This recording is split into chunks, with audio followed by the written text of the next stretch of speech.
Me emër të Allahut, mëshirues dhe përditëtar i madh. Thuaj, i lutem dhe i mbështetem Zotit të njerëzve.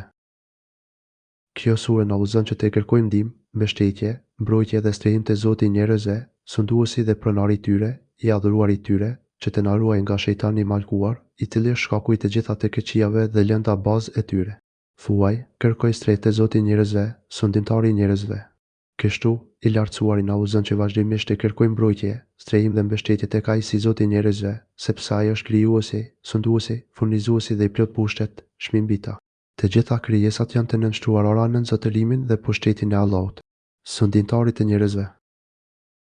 U tefsiru sure Nas, ajet 1. Perëndisë e njerëzve. I adhuruari i njerëzve.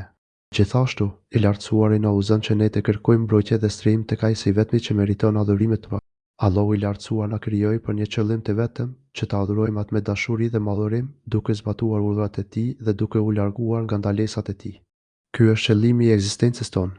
I mallkuari kërkon të na pengojë nga ky qëllim.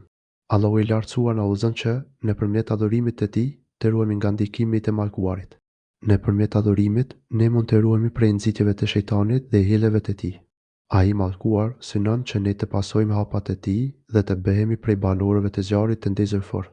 Ndërsa ajeti na udhëzon që të ruhemi prej këtij sherri, duke e lutur Allahun e lartësuar, që është Zoti, sunduesi dhe i adhuruari i njerëzve, nga sherri i djallit, bezdis.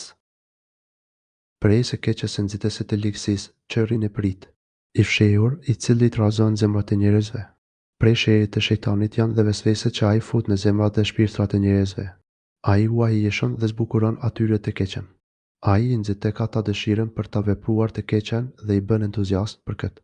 Po ashtu, ai u shëmton të mirën njerëzve dhe i rëndon ata, duke u vështirësuar kryerjen e të mirave.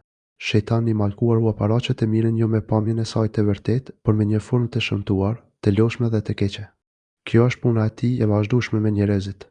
I malkuar i vazhdimisht fut vezvese dhe pastaj fshihet, tërhiqet e struket, sa herë që robi kujton Zotin e tij dhe mbështetet tek Ai për arritjen e çdo të mire dhe largimin nga çdo e keqe. Prandaj, në këtë ajet thuhet që i malkuari është ai që fshihet. Sa herë që robi kujton Zotin e tij dhe mbështetet plotësisht tek Ai për t'u ruajtur nga sherri i vezveseve dhe nga dëmi i shejtanit, ky i malkuar struket i pafuqishëm dhe i pështruar.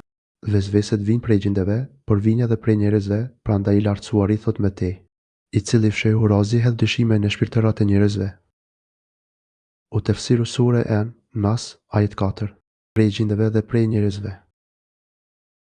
Qoft ai nga gjendet apo nga njerëzit. Pi çuditse pra, i lartësuari na udhëzon që të kërkojmë mbrojtjen dhe strehimin tek Ai prej vezveseve të sjella nga gjendet dhe nga njerëzit. Lavdia e plot qoftë për Allahun e lartësuar, fillim e mbarim, aptas dhe fshetas. E lusim Allahun e lartësuar që ta plotësojë mirësinë e Tij ndaj nesh. E lus të madhruarin që të na i falë dhe mbuloj gjinohet tona, që aq shumë janë bërë pengesë dhe privim nga begati dhe bereqeti i Tij. E lus të madhruarin që të na i falë gabimet tona dhe dëshirat e gabuara, të cilat aq shumë i kanë privuar dhe penguar zemrat tona nga meditimi në librin e Allahut. E lus të madhruarin që të mos na privojnë nga të mijat dhe begatit e Tij për shkak të sherrit dhe padrejtësisë. Ne kur nuk e humbasim shpresën nga mëshira e Zotit. Shpresat nga mëshira e Zotit i humbasin vetë se njerëzit mohues dhe të humbur. Paqja, bekimet dhe mëshira e Zotit qofshin mbi profetin e Tij, Muhamedin, familjen e Tij dhe të gjithë shokët e Tij. Të përhershme të vazhdueshme qofshin salavatet mbi ta. Falënderimi i qoftë Allahut, me bujarinë të cilët plotësohen të gjitha mirësitë. Këtu përfundon tefsiri i librit të Allahut me ndihmën dhe suksesin e dhuruar prej Tij. E mblodhi dhe e përpunoi Abdurrahman ibn Nasir ibn Abdia, i njohur me emrin Ibn Sadi. Allahu e falë atë, prindërit e tij dhe të gjithë muslimanët. Fillimi i muajit Rabiul Awwal, vitin 1344 e fillimi i muajit shtator, vitin 1925.